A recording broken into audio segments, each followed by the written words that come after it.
తెలంగాణ నుండి ఎగుమతుల వాటా 2020 నుండి 2021 సంవత్సరానికి తెలంగాణ రూపాయలు 64,539 కోట్లను ఎగుమతి చేసింది. ఎగుమతుల్లో అత్యధిక వాటా ఫార్మాస్యూటికల్స్దే.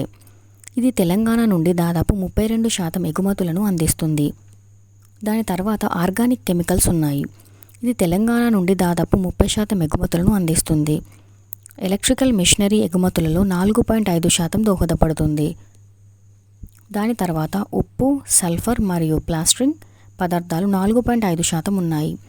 తెలంగాణ నుండి జరిగే ఎగుమతుల్లో ప్లాస్టిక్ మరియు వాటి వస్తువులు 1.0% దోహదపడుతున్నాయి. దీనికి సంబంధించిన అదనపు సమాచారం. తెలంగాణ నుంచి అమెరికా అత్యధికంగా దిగుమతులు పొందుతోంది. ఇది తెలంగాణ నుండి దాదాపు 28% వాటాలను పొందుతుంది. తెలంగాణ నుంచి 5.6% దిగుమతులతో చైనా తర్వాతి స్థానంలో ఉంది. తెలంగాణ నుంచి 3.6% దిగుమతులతో రష్యా మూడో స్థానంలో ఉంది.